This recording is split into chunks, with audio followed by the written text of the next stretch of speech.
साथियों नमस्कार, राधे राधे, जय श्री कृष्णा। साथियों, जैसा कि कल काफ़ी सारी समस्याएं आ रही थी, जो रीट के जो फॉर्म भरते समय काफ़ी सारी समस्याएं आ रही थी, उनको लेकर आज मैं फिर से बीकानेर आया हूं और निदेशक महोदय श्री कानाराम जी से मैंने मुलाकात की है। साथ में भाई भी था मेरे, जो कि इंटीग्रेटेड जो कोर्स है 4 वर्षीय है, उसको लेकर भी बात रखी है आपकी।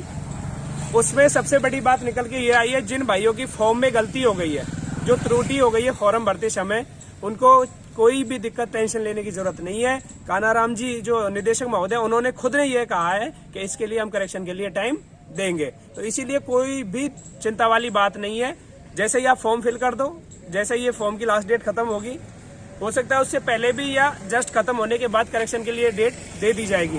इसीलिए जिन भाइयों की गलती हो गई है, उनसे आपसे सभी से यही कहना चाहूंगा, कोई टेंशन ना लीजिए। काफी भाई हैं जो डिप्रेशन में, तो आपको इस स्थिति में मेरा साथ में एक भाई है जिसके 130 नंबर बने हुए हैं, जिसने कैमरा पकड़ा हुआ है, और उनकी भी गलती हो गई है, तो वो भी साथ में थे।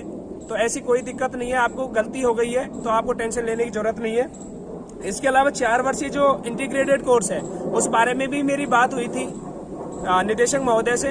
तो उन्होंने ये कही थी कि आपकी जो टोटलिंग है इंटीग्रेटेड कोर्स में, आपकी टोटलिंग है, तो ग्रेजुएशन की जो सब्जेक्ट है उनकी टोटलिंग करके और उसमें से आपको कितना प्राप्तांक हो रहा है वो आपको भरना है, और बीएड की जो सब्जेक्ट है उसकी टोटलिंग करके और वो आपको भरना है, टोटलिंग करके ही भरना है। इसके अलावा दोस्तों, ओबीसी का सर्टिफिकेट अगर आपका राजस्थान का है, आप काफी महिलाओं के साथ ये दिक्कत हो रही है कि वो राजस्थान की होकर के और अदर स्टेट में शादी हो गई है, तो आपका मूल निवास कहीं का भी हो, कोई फर्क नहीं पड़ेगा। ये मैंने कंफर्म न्यूज आज कंफर्म किया है, अच्छे से जानकारी ली है।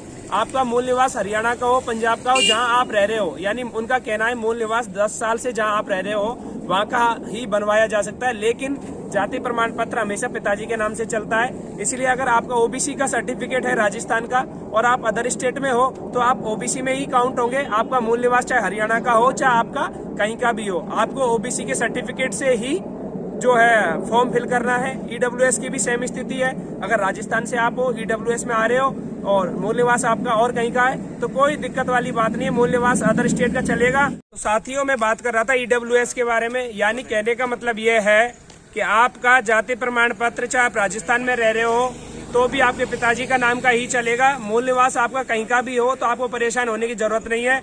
जहाँ का मूल निवास आपके पास है वो मूल निवास चल जाएगा, लेकिन जो जाति प्रमाण पत्र है वो सिर्फ और सिर्फ पिताजी के नाम वाला ही चलेगा। इसलिए आप अदर स्टेट से हो चाहे राजस्थान से हो, आपको ज्यादा दिक्कत लेने की जरूरत नहीं है, ज्यादा टेंशन ना करें। जो सारी जानकारी मैंने आपको दे ही दी, इसीलिए आपका फिर से कह रहा हूँ, आप कॉल ना करिएगा मुझे, बहुत ज्यादा परेशान हो जाता हूँ मैं।